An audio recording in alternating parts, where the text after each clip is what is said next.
what happened at Redcliffe.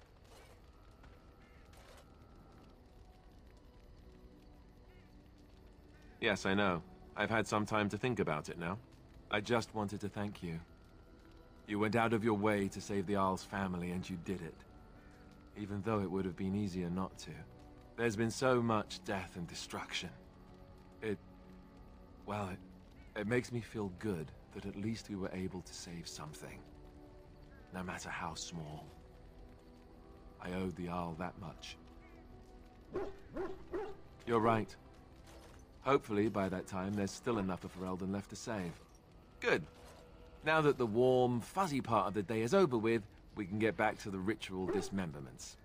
Oh, wait, it's not Tuesday, is it? You know, maybe this isn't the best time to be thinking about this, but I've something to ask you. Chances are we'll be heading to Denerim soon.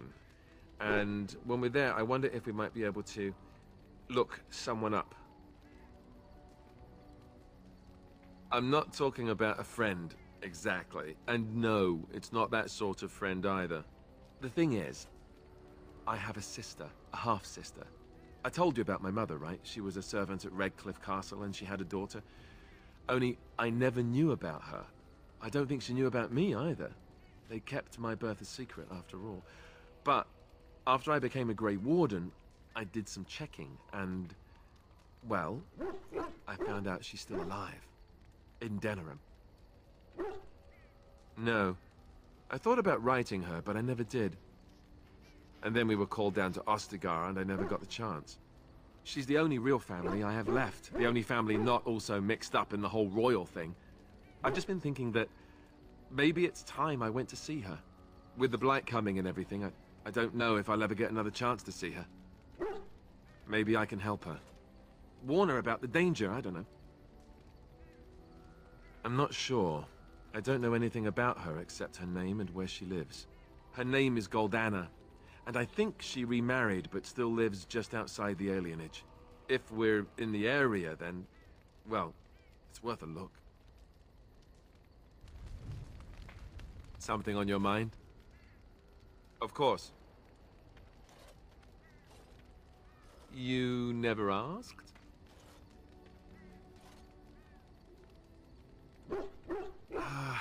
All right. If you want the full explanation, I'll give it to you. The thing is, I'm used to not telling anyone who didn't already know. It was always a secret. Even Duncan was the only Grey Warden who knew. And then, after the battle, when I should have told you, I don't know, it seemed like it was too late by then. How do you just tell someone that?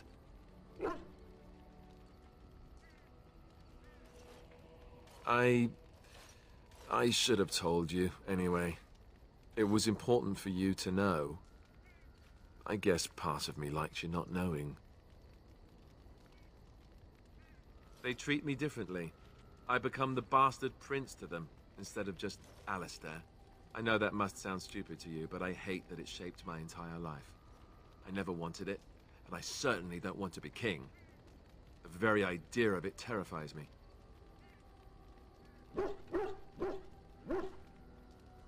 Hello? Have you met me? I'm no leader of men. I don't want to be the person sitting on the throne and making decisions that affect the lives of others.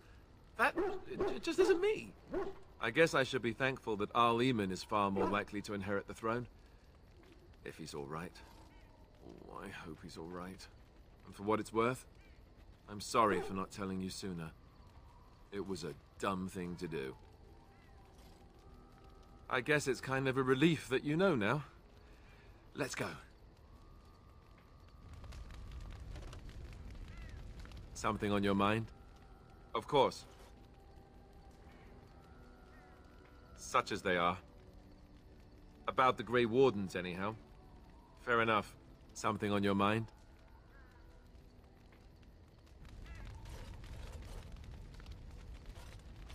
You are not quite as callow as I thought.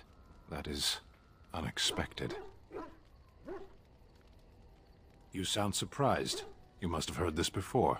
You'll get over it. Eventually. I was sent to be the eyes of the Antam. The Arishok asked, "What is the Blight?" By his curiosity, I am now here. Yes. I cannot go home. It doesn't matter now. Can we move on? We keep the Darkspawn waiting. Does it matter? Very well. I caged myself. A weak mind is a deadly foe, as you are no doubt aware. I came to your lands with 7 of the Beresad, my brothers, to seek answers about the Blight. We made our way across the Ferelden countryside without incident, seeing nothing of the threat we were sent to observe. Until the night we camped by Lake Calenhad. They came from everywhere. The earth beneath our feet, the air above us. Our own shadows harbored the Darkspawn. I saw the last of the creatures cut down, too late. I fell. I am told no others survived.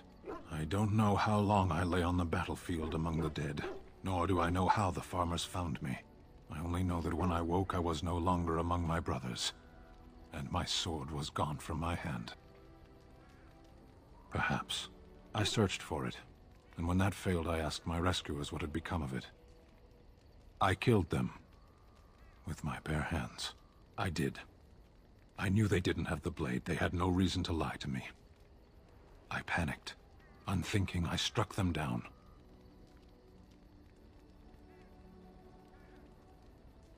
Do your people have no souls as we know them? Convenient for you. That sword was made for my hand alone. I have carried it from the day I was set into the Beresad. I was to die wielding it for my people. Even if I could cross Ferelden and Tevinter unarmed and alone to bring my report to the Arishok, I would be slain on sight by the Antam. They would know me as soulless, a deserter. No soldier would cast aside his blade while he drew breath. If I knew where to look, it would be in my hand now. What would you have me do? It could be anywhere by now.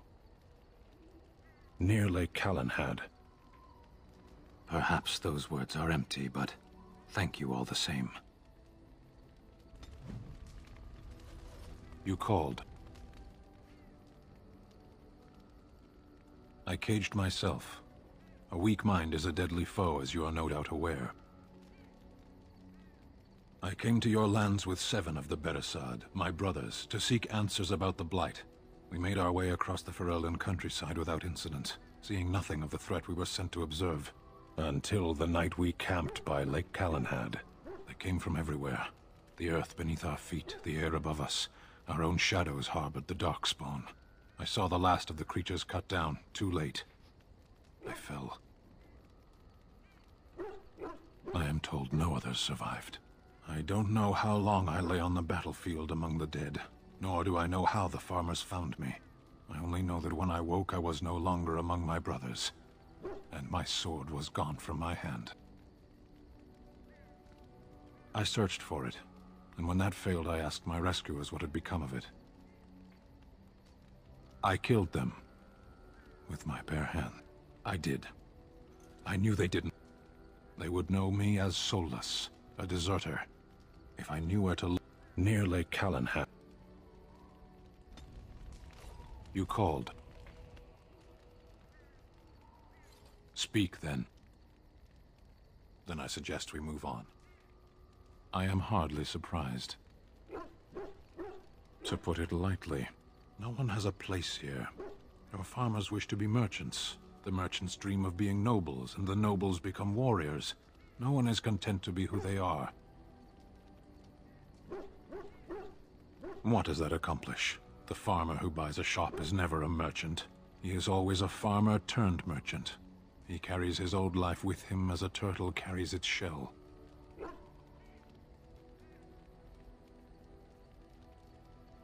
Happiness is fragile.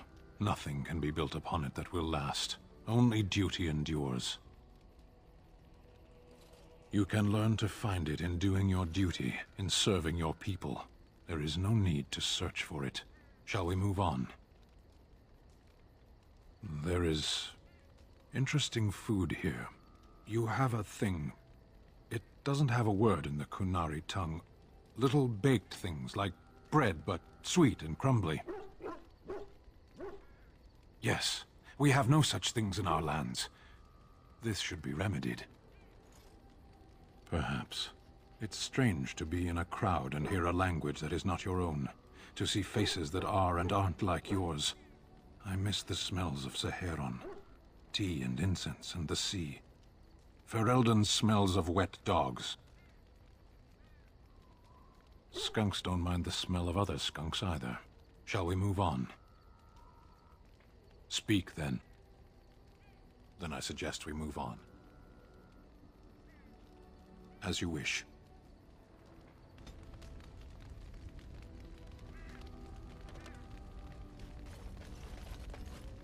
Here I am.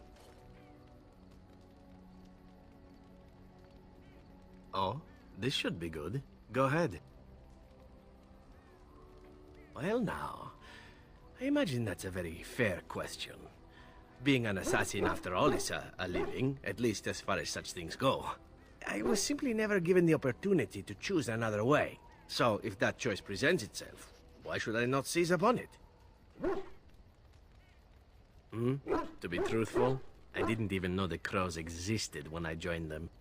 I was but a boy of 7 when I was purchased. For 3 sovereigns, I'm told.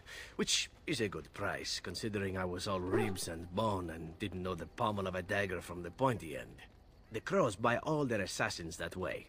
Buy them young, raise them to know nothing else but murder. And if you do poorly in your training, you die. Of course. You compete against your fellow assassins, and those who survive are rightfully proud of it. In Antiva, being a crow gets you respect. It gets you wealth. Gets you women. And men. Or whatever it is you might fancy. But that does not mean doing what is expected of you always. And it means being expendable. It's a cage, if a gilded cage. Pretty, but confining. I fancy many things. I fancy things that are beautiful, and things that are strong. I fancy things that are dangerous and exciting. Would you be offended if I said I fancied you? Ah, that's too bad. I do so enjoy it when I get to be flirty. As for what I'll do in the future, presuming that there is one, I truly can't imagine. It might be interesting to go into business for myself, for a change. Far away from Antiva, of course. For now, naturally, I go where you go. Everything changes, my friend. Come now, enough chit-chat. Talking about the crows summons them, you know. Any Antivan fishwife could tell you so. Here I am. Oh, this should be good. Go ahead. Well, the crows would have you believe that it is an involved process that takes years of training. The sort that tests both your resolve and your endurance. Survive that process and maybe, just maybe, you're good enough to start being considered one of them. But quite frankly, the truth is that all it requires is a desire to kill people for a living. It's surprising how well one can do in such a field. Now, it need not be thought of so crudely. We all do our share of murdering around here, don't we? An assassin simply specializes in striking from stealth, and in maximizing that first attack to be as lethal as possible. Debilitate your foe, either by poison or by crippling their limbs, makes any follow-up combat you need to engage in that much simpler. See? Getting paid for the act is beside the point. An assassin is more a tactical choice than a lifestyle. Of course, the crows like to pretend that their abilities are trade secrets, shrouded in shadows and wrapped in a blanket of mystery. So let's just keep this between you and me, shall we? Here I am. Oh, this should be good. Go ahead. And why not? There are many things to enjoy about being a crow in Antiva. You are respected, you are feared, the authorities go out of their way to overlook your trespasses, even the rewards are nothing to turn your nose up at. As for the killing part, well, some people simply need assassinating. Or do you disagree? I often find myself the instrument of fate, ending these lives for one necessity or another. I console myself with the notion that most of them had it coming. As far as enjoying the act of killing itself, why not? There is a certain artistry to the deed, the pleasure of sinking your blade into their flesh and knowing that their life is in your hands.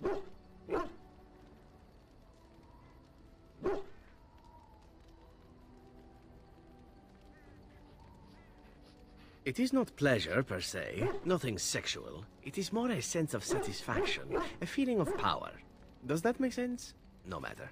There are many things I did not enjoy about being a crow, of course. Having no choice, being treated as an expendable commodity, the rules, oh, so many rules. But simply being an assassin, I like it just fine. I will continue to do it if I can, even if I am not a crow. Honestly, could you picture me doing something else? Whereas I am content merely doing what I happen to be good at. It's a talent that not many come by honestly. I don't see why I need not pursue it. Of course, all these thoughts are moot. Chances are still good that you and I will perish, eaten by darkspawn or slain by the crows at some point. Very gruesomely, I imagine. But it is pleasant enough to chat about. Come, let's move on while our boots still have some wear in them.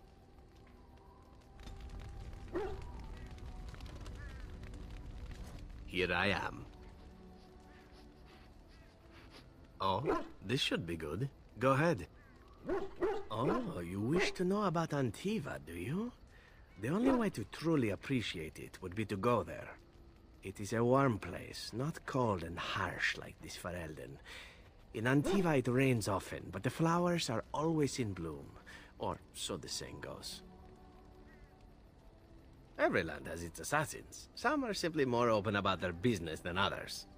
I hail from the glorious Antiva city, home to the royal palace. It is a glittering gem amidst the sand, my Antiva city. Do you come from someplace comparable? Oh, I have never seen that place. I am sure it has its charms, and its dogs. You know what is most odd? We speak of my homeland, and for all its wine and its dark-haired beauties and the lilo flutes of the minstrels, I miss the leather the most. I mean the smell. For years, I lived in a tiny apartment near Antiva City's leather-making district, in a building where the crows stored their youngest recruits, packed in like crates. I grew accustomed to the stench, even though the humans complained of it constantly. To this day, the smell of fresh leather is what reminds me most of home, more than anything else. Oh, not so long, I know. It is my first time away from Antiva, however, and the thought of never returning makes me think of it constantly. Before I left, I was tempted to spend what little coin I possessed on leather boots I spotted in a store window. Finest Antivan leather, perfect craftsmanship. Ah, but I was a fool to leave them. I thought, Zevran, you can buy them when you return as a reward for a job well done. More the fool I, no? True, and it's a comforting thought. One simply never knows what is to come next. How could I have suspected I would end up defeated by a handsome Grey Warden? A man who then spares my life? I could not.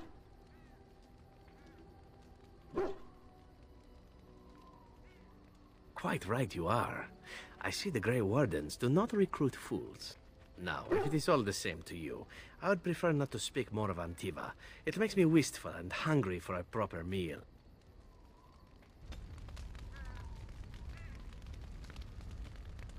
Here I am. Oh, this should be good. Go ahead.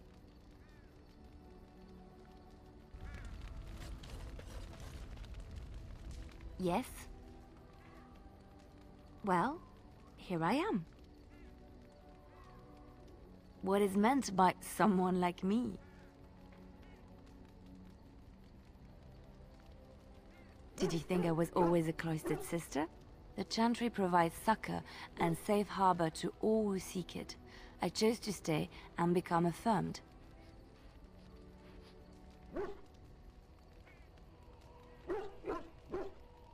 I was a traveling minstrel in Orlais. Tales and songs were my life. I performed, and they rewarded me with applause and coin. And my skill in battle? Well, you pick up different skills when you travel, yes? Yes, of course. Let's move on.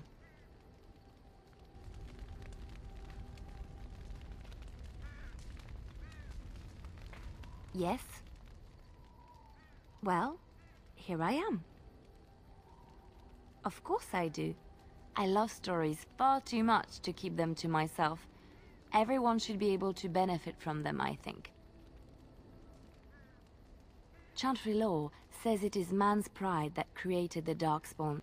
In ages past, the mages of the Tevinter Imperium ruled much of the world we know. In their pride, they thought their magics invincible and imagined that they were greater than the Maker himself. So thinking, they invaded his golden city, planning to take it for themselves and depose their own creator. But they were impure and full of sin. And it is with the sin that they tainted the golden city, corrupting it forever. The Maker cursed them and cast them from his sight. Wherever they went, they spread the taint of their sin. Any land that was touched by the taint became blighted and would suffer no life. Instead, the Darkspawn arose to torment us and remind us of our hubris. Of course, Orlesians enjoy telling stories. I shall tell you my favorite tale of Aveline, the Knight of Orlais. A long time ago, a girl child was born to a farmer. He had hoped for a son, not a daughter, and so he told his wife to abandon the child in the woods. Before the cold could claim her, the baby was found by a tribe of Dalish elves who took pity on the poor mewling thing and raised her as their own. Aveline, for that is what they called her, grew strong and quick and clever under the guidance of the elves. She learned to wield the sword as well as any man, could kill a deer with an arrow at 100 paces, and was as graceful on the back of a horse as she was on foot. Aveline's Dalish guardians saw that she could easily best any Orlesian chevalier in battle, and wanted to show the cruel humans the child they had left to die. They bestowed upon her a fine horse and armor, and sent her to prove herself to her people in the grand tourney. Now in those days, no woman was allowed to take up arms, let alone compete in the grand tourney, but Aveline kept her helmet on and was not discovered. Aveline won many events and gained the approval of the adoring crowd. Eventually, she came face to face with the knight Keleva in the grand melee. Aveline had already bested him in the joust, and Keleva was determined not to lose a second time. Out of desperation to regain his honor, Keleva tripped Aveline and tossed her to the ground, ripping off her helmet as he did so. Silence fell upon the arena as Aveline was revealed. Keleva declared the previous competitions invalid. A woman had taken part, and this was not allowed. But the crowd cheered for Aveline. Keleva was furious, for he had lost to a woman and was now being shamed. Blinded by his rage, he forced Aveline to her knees. "Know your place, woman," cried he, and slit her throat.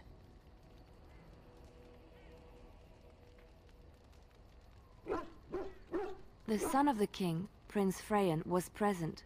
He recognized Aveline's skill and bravery and began to see the injustice done to the women in his land. When he was made king, he rewrote the laws of Orlais so that women could also become chevalier. He honored Aveline and knighted her after her death. And to this day, any female who is knighted reveres Aveline the Brave, for she is the patron of all women chevalier. I know one, told to me by my mother a long time ago. It always chilled me to the bone. Maybe you have heard of Flemeth? Ferelden mothers scare their daughters with talk of Flemeth. They say that if you're bad, Flemeth will spirit you away and bind you to her forever. They also say that Flemeth mourns her lost beauty and will steal yours through your looking glass if she catches you. Flemeth's beauty was known throughout the land. She had hair like unto a moonless night, skin as pale as winter's first snow, and eyes as beautiful and perilous as the sea. When she came of age, She came to the attention of the Lord of Highever, Conobar, and he took her for his wife. Conobar soon learned that his young bride had the gift of magic. He kept this a secret, for he feared that she would be taken from him. Flemeth stayed with Conobar for some years, and with his blessing, she practiced her art. And then one day, a young poet named Osen came to the castle. Flemeth was captivated by Osen's voice, and he by her beauty, and they fell in love. Flemeth longed to be with her true love, and she and Osen fled from Conobar's lands, seeking refuge in the Kokari wilds with the Chasing tribes. They lived there happily for many a year, till the day Flemeth received news that Conobar was dying and longed to see her face one last time. Flemeth's heart swelled with pity for the man who once was her husband, and begged Osen to return to Conobar's side with her. But when Flemeth and Osen entered Highever, they were captured by Conobar's men, and Osen was slain in front of Flemeth's eyes. Flemeth was imprisoned in the highest tower of the castle, there to await Conobar's judgment on her. Distraught at the loss of her love, Flemeth plotted revenge against her husband. She summoned a fey demon, intending for it to wreak vengeance on Conobar. But a spell went awry. The demon possessed Flemeth. Turning her into an abomination, the halls of the castle ran red with blood as Flemeth slaughtered Conobar and all his men. The last of Flemeth's humanity melted away, and at dawn, she stole back to the wilds to plot and scheme for 100 years. They say she took to her side many Chasing men, and with their help, begat her daughter witches, who even now prowl the dark places of the Kokari wilds.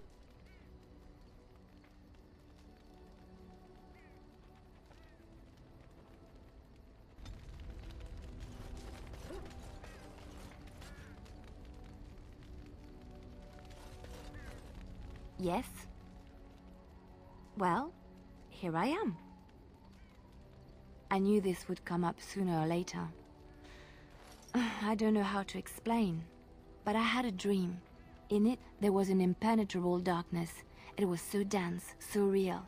And there was a noise, a terrible, ungodly noise. I stood on a peak and watched as the darkness consumed everything.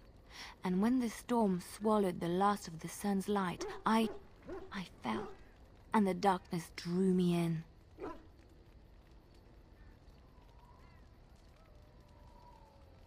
I have had dreams. This was different somehow. When I woke, I went to the Chantry's gardens, as I always do. But that day, the rosebush in the corner had flowered.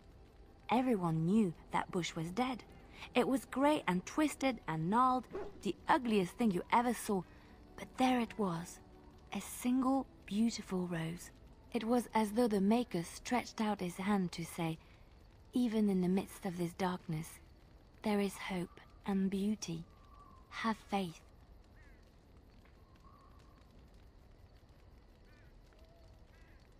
I suppose you will never understand. No one does. It's all right. I know what I know, and no one will ever make that untrue. Yes? Well, here I am.